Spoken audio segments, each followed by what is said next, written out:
সকাল রাধে রাধে বন্ধুরা, কেমন আছো সবাই? আশা করি সবাই খুব ভালো আছো, সুস্থ আছো। আর একটা নতুন ভিডিওর সাথে তোমাদের সবাইকে অনেক ভালোবাসা জানাই। আমি অনুমিতা, সুন্দরবনের একটা ছোট্ট গ্রাম থেকে। দেখো, আমার সকালবেলা কিন্তু ঠাকুর পূজা দেওয়া হয়ে গেছে। আর আমার ওই 7টা, 7:30, 8টার মধ্যে কিন্তু ঠাকুর পূজাটা দেওয়া কমপ্লিট হয়ে যায়। সংসারের অন্যান্য কাজবাজগুলো কমপ্লিট করে নিয়ে তারপর আমি ঠাকুর পূজাটা দিয়ে নিই। তাহলে আমার মনটাও কিন্তু অনেকটাই ফ্রেশ থাকে। তো এখন দেখো, আমি এই জিনিসপত্রগুলো গুছিয়ে নিচ্ছি। আর এগুলো হচ্ছে গতকালকে মেলা ছিল, কিন্তু তারপরে আর করা হয়নি। তো কারণ হচ্ছে শুকায়নি, তার জন্যই করিনি। তো এখন দেখো, এই যে আমি সব কটা গুছিয়ে নিচ্ছি। এই হচ্ছে সবকিছু ভাঁজ করে নিলাম, নিয়ে এখন সবকিছু যে যার জায়গা মতো তুলে দেবো। কারণ হচ্ছে বাইরে পড়ে আছে, আর যেহেতু কাজ হচ্ছে ঘরে, তো প্রচুর পরিমাণে ধুলো বালি, তার জন্য কিন্তু এই তুলে দেবো। সেই জন্য ভাবলাম যে না, সবকিছু গুছিয়ে নিই, গুছিয়ে তারপর হচ্ছে একেবারেই তুলে দেবো। তো দেখো, এখন হচ্ছে সন্ধ্যা প্রায় হয়ে গেছে। কাজকর্মগুলো সেরে এসে তারপর হচ্ছে রাত্রেবেলা এগুলো জায়গা মতো সব তুলবো। এবার তা শাড়িগুলো সব আলমারিতে রেখে দিচ্ছিস? হ্যাঁ, কি করব, এখন সব গুছিয়ে রাখছি এখানে। এই যে সব গুছিয়ে গুছিয়ে রেখে দিচ্ছি, কারণ প্রচুর পরিমাণে ধুলো পড়ছে, তার জন্যই কিন্তু সব গুছিয়ে এই যে রেখে দিচ্ছি। কারণ বাইরে থাকলে প্রচুর ধুলো পড়বে। তা ভিডিও করার সময় শাড়ি পাবো তো? হ্যাঁ হ্যাঁ, অবশ্যই। পছন্দ মতো? ঠিক আছে, এই যে সব শাড়িগুলো রেখে দিয়েছি, অবশ্যই খুঁজে পাওয়া যাবে। তো তোমাদেরও যদি দরকার পড়ে তো অবশ্যই কিন্তু নিও এখান থেকে। এই একটা ব্লাউজ দেখ, না সায়া দেখ কোথায় ঢুকে আছে। এটাই হয় যে কোথায় কিভাবে ঢুকে যায় জিনিসপত্র। এখন কিন্তু প্রায় সন্ধ্যা সন্ধ্যা হয়ে গেছে, মানে সন্ধ্যা বলতে বিকালের কাছাকাছি। এখান থেকেই কিন্তু আমি ব্লগটা তোমাদের সঙ্গে শেয়ার করছি। তো দেখো, এখানে হচ্ছে আমি এখন ঝাড় দিয়ে নিচ্ছি এগুলো। আর বোন নিয়ে এসেছিলো এই জামাটা, তো আমি ভাবলাম যে আমিও একটু পরে নিই, পরে বেশ কয়েকটা রিলস বানিয়ে নিই। তো রিলস তো আমার আর সেইভাবে বানানো হয় না, ওই কমেডি ভিডিও ছাড়া। তো সেটাই দেখো বানিয়ে নিলাম, আর সাথে কিন্তু আমি ড্রেসটা পরেও নিলাম। বেশ সুন্দর আর সফট। যাই হোক, ওদের গায়ে হয় না, তাই জন্যই কিন্তু আমি পরি। একটা সময় ছিল যখন আমার ড্রেস কিন্তু ওরা পরতো, আর এখন হচ্ছে ওদের ড্রেসগুলো আমি পরি। এটাই হচ্ছে ডিফারেন্স। মানুষ কখন কিভাবে বদলে যায় সত্যি কিছু কিন্তু বলার নেই।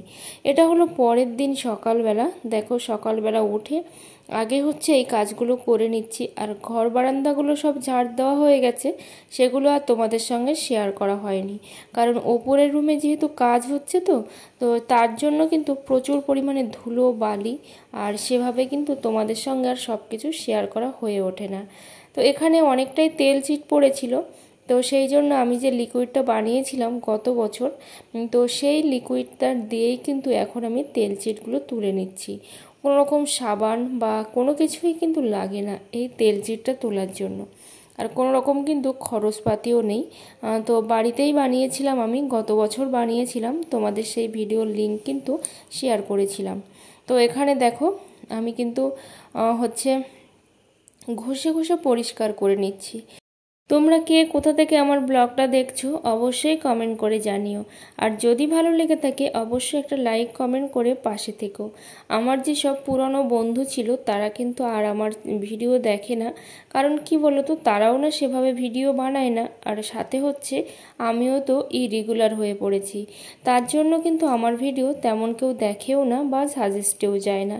সেটা হচ্ছে আমারই দোষ যদিও, কারণ হচ্ছে যে কোনো জিনিস তুমি যদি মন দিয়ে করো, যেমন সংসারের কাজগুলো কিন্তু আমরা যতই অসুস্থ থাকি না কেন, আমরা কিন্তু করেই যাচ্ছি রেগুলার। কেউ বলো, যতই অসুস্থ থাকো, কেউ কি কখনোই সংসারের কাজ কি ফেলে রেখেছো? সেটা যদি 5 মিনিট পরেও হয়ে থাকে তবুও কিন্তু করছো। কিন্তু এই যে ভিডিও বানানোর কাজ, এগুলোতেই যত আমাদের অলসতা। আর তার জন্যই কিন্তু আমাদের হচ্ছে দিন শেষে অনেক বড় কিন্তু স্যাক্রিফাইস করতে হচ্ছে। কেন বলো তো? আমরা তো পিছিয়ে পড়ছি, তাই না? আমাদের তো আর চ্যানেলটা গ্রো করছে না, বা আমরা কিন্তু সামনে এগোতেও পাচ্ছি না। তো এখানে মা কল করেছিল সকালবেলা উঠে। মা, মাসিমা, এগুলো সবারই দায়িত্ব থাকে কল করার। তো আমি কেমন আছি, সাথে সবাই কেমন আছে সেটা জানারও, তাহলে কিন্তু সারা দিনটা ভালোও যায়। তো ওই জন্য মা ফোন করেছিল, একটু কথা বলছিলাম। আর কথা বলতে বলতে ঘরের কাজগুলো কিন্তু আমি সেরে নিচ্ছিলাম। তোমরা কি একটা আপডেট পেয়েছো? যে আপডেটটা হচ্ছে ইউটিউবের কিন্তু নতুন আপডেট, যেটা 15ই জুলাইয়ের পর থেকে কিন্তু চালু হয়ে যাবে। আর সেটা কি বলো তো, হ্যাঁ একটু বাদেই তোমাদেরকে বলছি। বোনকে দিলাম ফোনটা কথা বলার জন্য, আর সাথে হচ্ছে আমি এদিকে আমার হাজব্যান্ডের বালিগুলো তুলে দিচ্ছি। আর এটা কিন্তু প্রায় 15-20 দিন আগের ব্লগ, দেখেই বুঝতে পারছো। কারণ হচ্ছে উঠোনটা একেবারেই শুকনো, তখন কিন্তু আমাদের ধান ফেলাও হয়নি, বা আমাদের মাঠে জল হয়েছিল কিন্তু তেমন একটা জল কিন্তু হয়নি।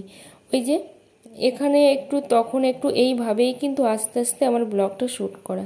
এদিকে দেখো উঠোনটাও কিন্তু শুকনো, তাহলে বোঝো কতদিন আগের এই ব্লগটা, সেটা আমার নিজেরও কিন্তু মনে নেই যে কবের ব্লগ কবে তোমাদের সঙ্গে শেয়ার করছি। ওই যে অলসতা একটা বিরাট বড় জিনিস, যেটা মানুষের মধ্যে ঢুকলে না সব কিছুই কিন্তু নষ্ট হয়ে যায়। তো আমি যেটা তোমাদেরকে বলছিলাম যে 15ই জুলাইতে কিন্তু একটা জুলাইয়ের পর থেকে কিন্তু ইউটিউব একটা আপডেট দিয়েছে। তার ফলে কিন্তু অনেক চ্যানেল ডিমনিটাইজড হয়ে যাবে, আবার অনেক চ্যানেল কিন্তু মনিটাইজেশনও পাবে না। আর সেটা কেন বলো তো, আমরা তো এখন হচ্ছে শর্টকাট ওয়েতে চলার চেষ্টা করি সব কিছুতেই, মানে সমস্ত জায়গাতেই, সেটা আমাদের সংসারেই বলো বা আমরা সোশ্যাল মিডিয়াতেই বলো। সবসময় আমরা ভাবি ভিউজ কিসে আসবে আর ভিউজ কিসে আসবে, সেই ভিউজের আশায় কিন্তু আমরা ছুটি। আমাদের যে পরিশ্রম করতে হবে সেটা কিন্তু আমরা একটা বারের জন্য ভাবি না। আর তার ফলে কি হয় বলো তো, আমাদের কিন্তু অনেক খারাপ রাস্তাও কিন্তু অবলম্বন করতে হয়। আর সেটাই হয়েছে। কি বলো তো, এই যে এআই মাধ্যম এসেছিল, প্রচুরভাবে মানুষকে কিন্তু নাড়া দিয়েছে। এআইতে মানুষ কিন্তু প্রচুর নিজেদের ফটোগুলোও কিন্তু হচ্ছে এডিট করে অন্যরকম করেছে এআই দিয়ে। আমি যদিও করিনি, সত্যি আমি কোথাও কিন্তু এআই দিয়ে কিছু করিনি। আর আমার ওই ট্রেন্ডিংয়ে গা ভাসাতে না আমার একটুও ভালো লাগে না, তো সেই জন্য আমি ট্রেন্ডিংয়ে কিন্তু গাটা ভাসাইনি। যাই হোক, তোমাদেরকে যেটাই বলছিলাম, যারা এআই দিয়ে ভিডিও শ্যুট করে প্রচুর প্রচুর ভিউজ কামাচ্ছ, কারণ দেখতে তো অনেকটাই সুন্দর হয় এআই ভিডিও, তার জন্য ভিউজ কামাচ্ছ, তো তাদের চ্যানেল যদি মনিটাইজড থাকে সেটা বলছে ডিমনিটাইজড করে দেবে। আর সাথে যদি মনিটাইজেশন না পেয়ে থাকো, নতুন চ্যানেল হয়, তাহলে কিন্তু সেখানে মনিটাইজেশন দেবে না। আর হচ্ছে যারা গ্রিন স্ক্রিন ভিডিও করো বা রিয়াকশান ভিডিও করো, তারা যে ওই কোনোরকম কষ্ট করছো না, কারণ ভিডিওর নিচে একটুখানি তোমাদের মুখটা দেখা যাচ্ছে, এইভাবেই তোমরা প্রচুর প্রচুর ভিউজ কামাচ্ছ। তো এরপর এই সব চ্যানেলগুলোতেও কিন্তু ডিমনিটাইজড হয়ে যাবে, কিংবা মনিটাইজেশন না পেলে তোমরা কিন্তু মনিটাইজেশন পাবে না। কারণ হচ্ছে অ্যালগোরিদম বলতে চাইছে যে তোমরা কষ্ট করে ভিডিও বানাও আর সব সময় ফেস, মানে নিজেদেরকে প্রেজেন্ট করো সেখানে। হ্যাঁ, অনেক ভিডিও আছে যারা নিজেদেরকে প্রেজেন্ট করে না, কিন্তু তাদের হচ্ছে স্টোরিটা কিন্তু অন্যরকম থাকে। তারা তাদের হাত পা নেড়ে বা অন্য কিছু করে কাজকর্ম দেখায়, সাথে হচ্ছে তাদের স্টোরিটা সম্পূর্ণ আলাদা। তারা কিন্তু কষ্ট করে কিন্তু ভিডিও বানায়, তো সেই জন্য কিন্তু তাদের ভিডিওর কথা আলাদা। কিন্তু যারা এই যে হচ্ছে ট্রেন্ডিংয়ে ঘা ভাসিয়ে চলার চেষ্টা করো শুধু ভিউজের আশায় আর টাকার আশায়, তাদের জন্য কিন্তু অনেক বড় দুঃসংবাদ। কারণ যখন ইউটিউব বলে যে কোনো চ্যানেল হচ্ছে ডিমনিটাইজড করবে, সাথে হচ্ছে ডিলিট করবে, তো তাহলে কিন্তু সব মিলিয়ন ভিউজ কিংবা মিলিয়ন সাবস্ক্রাইবার এসব কিছুই কিন্তু দেখে না, একদমই কিন্তু তারা ডিলিট করেই তবেই ছাড়ে। তো সেই জন্য তোমরা অবশ্যই চেষ্টা করবে যে তোমাদের চ্যানেলটাকে বাঁচিয়ে রাখতে হলে বা মনিটাইজেশন ধরে রাখতে হলে কিংবা মনিটাইজেশন পেতে হলে তোমরা কিন্তু চ্যানেলটা হচ্ছে নিজেদের মতো করে চালাও, সমস্ত গাইডলাইন্স মেনে তোমরাকে চ্যানেলটাকে চালানোর চেষ্টা করো। আর সাথে নিজেরা কষ্ট করে ভিডিও বানাও, দেখবে তোমাদের চ্যানেলের উপরে কোনো রকম ইফেক্ট পড়বে না। তো এখানে বানাচ্ছি দেখো চাউমিন। তো চাউমিন হচ্ছে এখানে হাঁসের ডিম দিয়েই বানানো হচ্ছে, আর আমার চাউমিনটা আমি তুলে নিয়েছি আগে থেকেই, কারণ আমি ডিম খাই না, হাঁসের মাংস খাই, হাঁসের ডিম খাই না। অনেকে আবার এটা শুনে একটু হাসি ঠাট্টাও করতে পারে। তো সকালবেলা দেখো আজকে আমাদের হয়েছে চাউমিন, আর আগেই তো চা খাওয়া হয়ে গেছে, সেটা তোমাদের সঙ্গে শেয়ার করিনি, মানে করার টাইম পাইনি। তো এখানে দেখো চাউমিন আছে, আর এগুলো হচ্ছে হাঁসের ডিম দিয়ে বানানো চাউমিন, তার জন্য কিন্তু আমি খাবো না, আর এটা আমার মধ্যে মানে আমার কিন্তু এর মধ্যে নেই। যাই হোক, এখানে দেখো 4 জনের জন্য বানানো হয়েছে।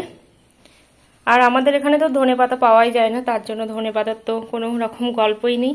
তো এখানে দেখো কাটা আছে উচ্ছে, আলু দিয়ে, বেগুন দিয়ে হচ্ছে একটা শুক্তো হবে, আর এখানে আলু কাটা আছে, আলুটা হচ্ছে মাছ দিয়ে রান্না করব। এখানে একটা কাপড় ভাঁজ করছে, আর এই কাপড়টা হচ্ছে অন্য একজনের কাপড়, সে হচ্ছে রিভিউ করতে দিয়েছিল।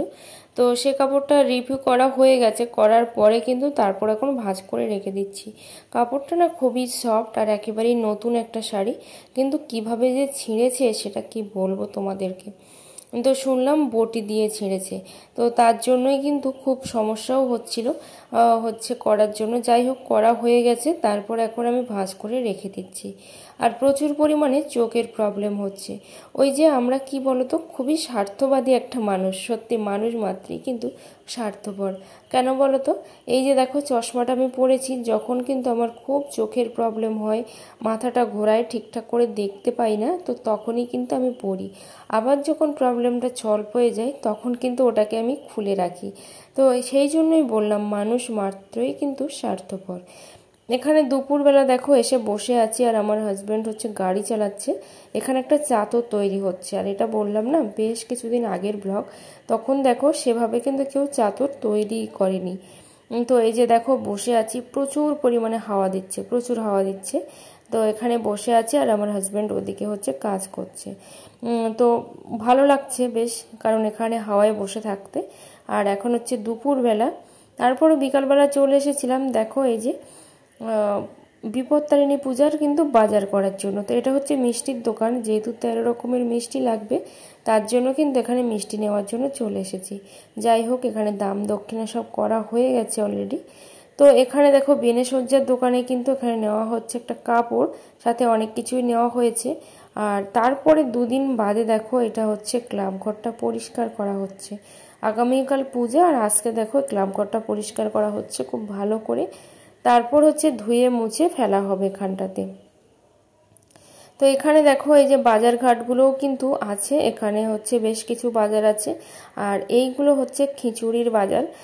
তো খিচুড়ির বাজার আছে, সাথে হচ্ছে অনেক কিছুই নিয়ে আসা হয়েছে, সব কিছু আর তোমাদের সঙ্গে শেয়ার করিনি। এই যে দেখো এখানে ফল পান, সাথে হচ্ছে এখানে বেনেসজ্জা, তো এখানে অনেক কিছুই আছে। তো সব কিছু বাজারঘাট কমপ্লিট। আমরা যারা যারা পূজা করব তো সবাই কিন্তু এখানে উপস্থিত আছে। তারপর হচ্ছে আলোচনা হচ্ছে কিভাবে কি হবে না হবে, এগুলোই কিন্তু আলোচনা হচ্ছে। এখানে ফল মিষ্টি আছে, গত বছর সমস্ত জিনিস আমাদের বাড়িতেই ছিল, এবছর আর বাড়িতে নিয়ে যায়নি। আর এখানে আছে সবজি বাজার খিচুড়ির জন্য। তো এটা দেখো কয়েকদিন আগের ব্লগ বলবো না পরের ব্লগ বলবো সত্যিই জানি না। এখন সকালবেলা উঠে ঘর বাড়িগুলো কিন্তু সব পরিষ্কার করে নিচ্ছি, কারণ হচ্ছে প্রত্যেক দিন যে আমার কটা করে যে রুম ডিপ ক্লিন করতে হয়, সত্যি তার কোনো কিন্তু ঠিক ঠিকানা নেই। তো কারণ প্রচুর পরিমাণে ধুলো, আর যেহেতু আমাদের বাড়িতে কাজ হচ্ছে ওপরে, আর অনেক দিন ধরেই কাজ হচ্ছে, কিন্তু কাজটা হয়েছে মাত্র 4 দিন, কিন্তু এখনও গোছানো হয়নি। তার কারণ হচ্ছে বৃষ্টি নেমে গেছে, আর বৃষ্টি নামার ফলে কিন্তু মিস্ত্রি আসেনি। পট্টির কাজটা করিয়ে নেব, কিন্তু মিস্ত্রি আসেনি, সেই জন্য আর কাজটা কিন্তু হয়ে উঠছে না। তার জন্য জিনিসপত্র সব অগোছালো হয়ে পড়ে আছে। ওই যে আমি জেদ ধরে বসে আছি যে না, আগে কাজ হবে, তারপর হচ্ছে সমস্ত জিনিসপত্র ঘরের মধ্যে ঢোকাবো, না হলে কিন্তু ঢোকাবোই না। তো সেই কারণের জন্য কিন্তু আরও বেশি অগোছালো হয়েই পড়ে আছে, কারণ সত্যি কথা জেদ না ধরলে কিন্তু কোনো কিছুই হবে না। তো সেই জন্য ঘরটাকে পুট্টি করে একটু কালার করার জন্যই কিন্তু এত জেদ ধরা। দেখো এই কাঁচের মিট কেসটা কিন্তু এই সাইডেই ছিল, তো তারপর একটু টেনে টেনে এই সাইডে নিয়ে আসছি, কারণ ওইখানটা না প্রচুর একটা মনে হচ্ছিল একটা জায়গাটা যেন নষ্ট হয়ে যাচ্ছে, বা ঘরের মধ্যে প্রচুর জিনিসপত্র এরকমই মনে হচ্ছিল। তো এই জিনিসটা বের করে দেবো, এই বাস্কেটটা বের করে দেব। তো এটা হচ্ছে তারও বোধহয় 1-2 দিন পরের ব্লগ। দেখো অন্য সাইডে কিন্তু আমার হাজব্যান্ড জমি চাষ করছে, আর আমি এসেছি জল দিতে, কারণ প্রায় এখন 2টোর কাছাকাছি বাজে। তো আমি জল দিতে এসেছি, সাথে হচ্ছে ডাকতেও এসেছি ভাত খাওয়ার জন্য, কিন্তু এখন যাবে না বলছে। তো এই জমি চাষ করে কিন্তু যখন বাড়ি ফিরেছিল তখন না ওই যে সন্ধ্যা 6টা 6:30 বাজে, সারাদিন ভাতই খায়নি। মাঠে এতটাই কাদা হয়েছে যে একদম জামাটাই কিন্তু পুরো ভিজে গেছে কাদায়, কিন্তু তোমাদের সঙ্গে সেটা শেয়ার করতে পারছি না যেহেতু সেলফি স্টিক নেই আমার কাছে। তো এখানে দেখো বেশ কয়েকদিন পরের ব্লগ, আমাদের কিন্তু ধান ফেলা হবে আজকে। তো সেই জন্য কিন্তু আমি আর আমার হাজব্যান্ড এখানে ধান এই যে কলাগুলো ছাড়ানোর জন্য বসে পড়েছি। আর আমরা এগুলো কিন্তু ধানের কলা বলে থাকি, তোমরা কে কি বলো অবশ্যই কমেন্ট করে জানিও। আমরা তো কলা বলি। তো এখানে দেখো এইভাবেই কিন্তু ছাড়াতে হয়, আর এইভাবেই কিন্তু দুজন মিলে ছাড়িয়ে নিচ্ছি, কারণ প্রচুর তাড়াই আছি। আর আজকে হচ্ছে দুপুরবেলা ধান পড়বে। তো কখন কিভাবে ধান পড়ে সত্যি কিছু বলার নেই। মাঠে প্রচুর জল, তোমাদেরকে দেখিয়েছিলাম মাঠে কিন্তু একদমই জল ছিল না। তারপর ওই যে 2 দিন ধরে এত বৃষ্টি হয়েছে, তো সেই জলের মধ্যেই কিন্তু আমাদের ধান পড়বে। আর এখন যে সিচুয়েশান, মানে এখন যখন ভয়েস ওভার করছি সত্যি খুব কান্না পেয়ে যাচ্ছে যে এত কষ্ট করতে হচ্ছে মাঠে। প্রচুর পরিমাণে একটা কষ্ট করতে হচ্ছে ধান জমিতে, কারণ আমাদের পাতা না সব উঠে গেছে, আর উঠে সব চলে যাচ্ছে, আর মানুষজন কিন্তু আবারও ধান ভিজিয়েছে। মানে প্রচুর একটা কষ্ট বা বেদনাদায়ক বলতে পারো। সবাই ভালো থেকো, সুস্থ থেকো, দেখা হচ্ছে তোমাদের সঙ্গে পরের ব্লগে।